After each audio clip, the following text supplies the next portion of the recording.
जब छिपता हुआ फिर रहा है अंगद, क्योंकि वो ऐसे सामने तो आ नहीं सकता, तो उसने एक बिल्कुल ही एक बूढ़े आदमी टाइप का मेकअप कर रखा है।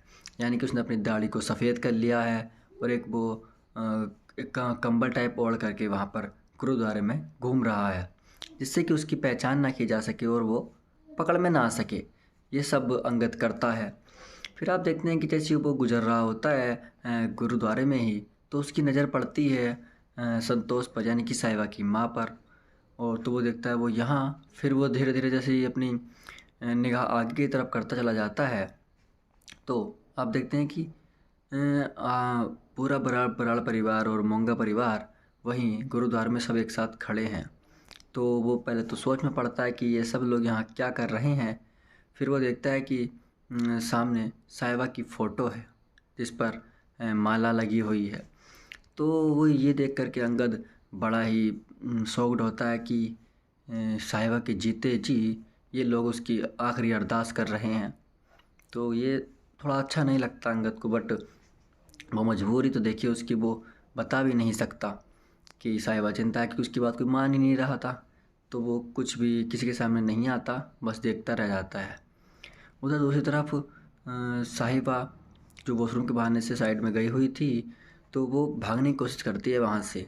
तो जो कुछ जंगल है, तो वहाँ पर कुछ पत्ते वगैरह पड़े हुए हैं। तो जैसे ही वो उन पर थोड़ा से भागती है तेज़ी से, तो वो पत्ते आवाज़ करते हैं। पत्ते सूख चुके हैं, तो वो कड़ कड़ की टाइप की कुछ हल्की सी आवाज़ें करती हैं, जिससे कि रोमी को थोड़ा सा शक हो जाता है। तो हल्की जैसी आवाज़ होती है, साहिबा थोड़ी दूरी होती है, तभी रोमी पूछने लग जाता है, नताशा, नताशा। तो तब तो उस टाइम तो साहिबा बोल जाती है कि हाँ, क्या हुआ। तो वो कहता है कि बस कुछ नहीं, चेक कर रहा था। तो फिर साहिबा समझ जाती है कि आवाज़ हो रही है। तो फिर जब वो अगली बार थोड़ी देर के बाद बोलने के बाद जाती है आगे को, तो वो धीरे धीरे अपने कदम बहुत स्लो स्लो बढ़ाती है, जिससे कि पता ना चल सके वहाँ पर जो मिर्ज़ा है या ये रूमी है ये। तो वो धीरे धीरे धीरे वहाँ से निकल जाती है। और क्योंकि अगर उसको पता चल गया, तो वो किसी भी कीमत पर रूमी वहाँ से उसे जाने नहीं देगा। और रूमी ने वैसे भी एक साथ पे उसके हाथ खोले थे कि कोई भी चालाकी मत करना, और साहिबा वही चालाकी करने जा रही थी।